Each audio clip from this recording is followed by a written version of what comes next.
नमस्कार। स्वागत है आपका मेरे YouTube चैनल पर। मैं पंडित एनसी शर्मा।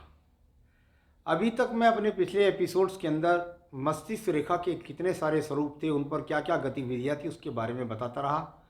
आज हम शुरुआत करने जा रहे हैं हृदय रेखा।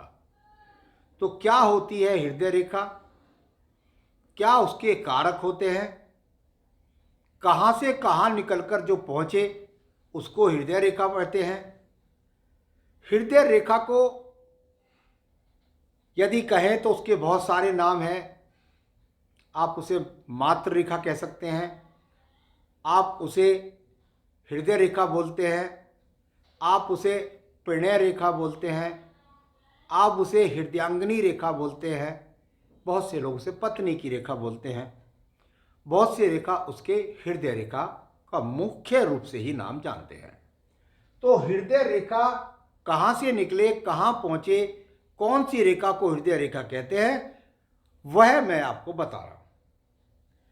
भाई, आपकी कनिष्ठा उंगली के बुध पर्वत से निकल करके, यानी ये बुध पर्वत हो गया, ये पर्वत आपका सूर्य पर्वत हो गया, या आपका शनि पर्वत हो गया, या आपका बृहस्पति पर्वत हो गया। बुध पर्वत के नीचे से निकल करके और चंद्र पर्वत के प्रथम पर्व के भी मंगल प्रथम द्वितीय के पर्व के बीच से निकलकर जो रेखा आपकी जाकर गति करती है और बृहस्पति पर्वत की तरफ देखती है, इस रेखा को हम हृदय रेखा कहते हैं। भूतकाल में या वर्तमान में भी कुछ विशेषज्ञ इसको वयोरेखा यानी आयु रेखा भी कहते हैं।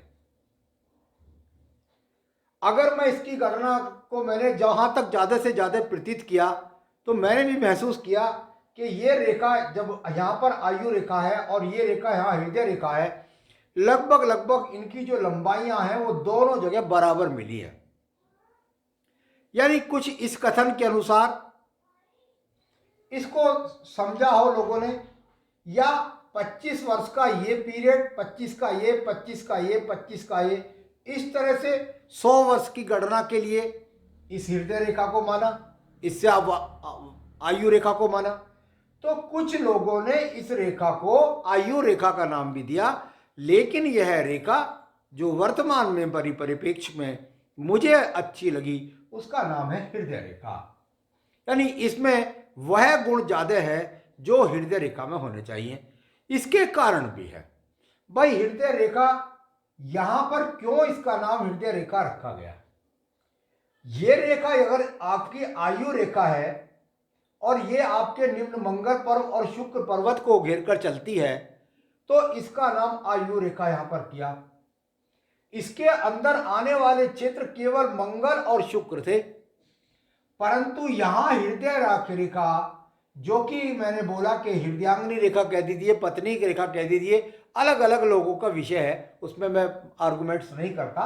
लेकिन क्योंकि ये बुध पर्वत के नीचे है और रेखाएं जो खड़ी होती हैं इससे, यानी यहां से मैंने देखा है कि आप देखते होंगे कि एक रेखा यहां से खड़ी हो गई, आपने देखा कि सूर्य पर्वत पर रेखा खड़ी हो जाती है, या कोई ट्रायंगल बना लेती है, या हृदय रेखा पर, या खुद भी जाकर के यहां पर ये दोमुखी या त्रिमुखी हो जाती है।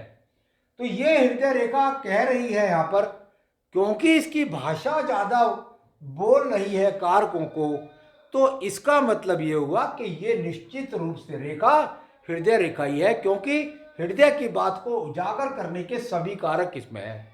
मैं चाहता हूं अच्छी बुद्धि अच्छा ज्ञान, आपके पास अच्छी बुद्धि अच्छा ज्ञान है, ये रेखा बता देगी। आपके पास सरकारी नौकरी है, आपको सम्मान मिलेगा गवर्नमेंट से, ये रेखा बता देगी जो हृदय रेखा पर खड़ी है। ये रेखा खड़ी है आपकी शनि पर्वत के नीचे हृदय रेखा पर, तो हृदय में क्या है? धन प्राप्ति, धन प्राप्ति, धन प्राप्ति। तो ये इस प्रकार से जब बृहस्पति पर्वत पर पहुंचती है तो ये हृदय के अच्छी उन्मुखता को प्रवृत्त करती है, यानी अच्छे भावों को प्रवृत्त करती है।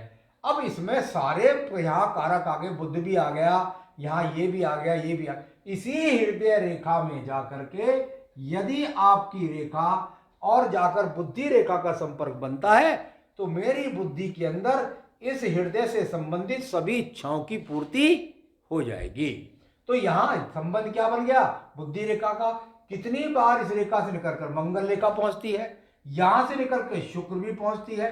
तो ये सब जो कारक इससे टकराने का प्रयास करते हैं हृदय रेखा से, तो वह कारक इस बात को बताते हैं कि यही प्रमाणित हृदय रेखा है। तो हृदय रेखा पर चलते हैं, थोड़ा सा प्रकाश डाला है, आगे अन्य एपिसोड में इसकी गहराइयों में जाऊंगा, इसकी गतियों में जाऊंगा, फिर आपको बताऊंगा कि उसके क्या क्या प्रभाव आपके जीवन में होते हैं। तो मेरे साथ जुड़े रहिए, बने रहिए। नमस्कार।